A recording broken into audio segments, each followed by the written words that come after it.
Hello, my name is Garrett. This story takes place on a cold December night in 1997, while I was driving along a quiet highway. The road was nearly deserted, aside from the occasional car I'd pass every now and then. But honestly, I didn't mind it. There was something peaceful about being alone on the open road, especially in the dead of night. But the moment I decided to pick up a strange man sitting on the shoulder, that peace would vanish.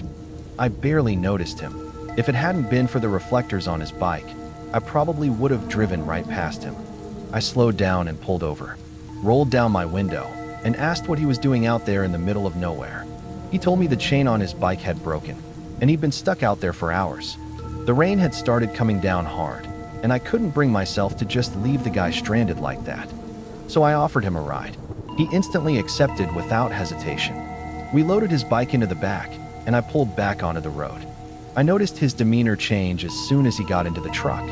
He went from cheerful and smiling to quiet and eerie. I tried to break the tension by making small talk, asking him where he was from and where he was headed, but he just stared out the window, completely silent. I told myself he was probably just tired.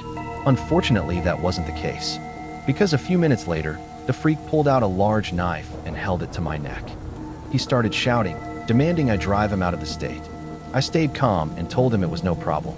I figured if I kept my cool and did what he said, he'd let me go. But I was wrong. He started talking again, rambling about how he does this all the time. I asked him, "What is it exactly that you do all the time?"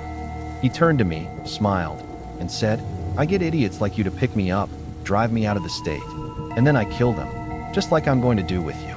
That's when my fight or flight kicked in. I knew if I didn't act fast, I'd end up dead. So I blurted out, "I'd rather be shot than stabbed." He grinned and said, "I would do that for you. You seem nice, but I don't own a gun." That's when I told him, "I've got one in the glove box." And just like I hoped, he took the knife off my neck and reached for it. That's when I slammed the brakes. I was buckled in. He wasn't. His head smashed into the dashboard, and before he could recover, I grabbed the knife off the seat. I don't know what took over me. I felt rage, then I stabbed him multiple times.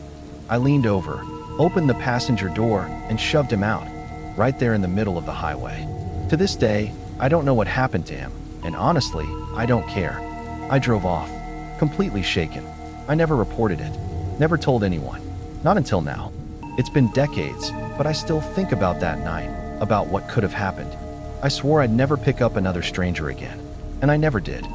So if you're ever thinking about picking up a stranger in the middle of the night, just keep driving, because some rides don't end the way you think they will.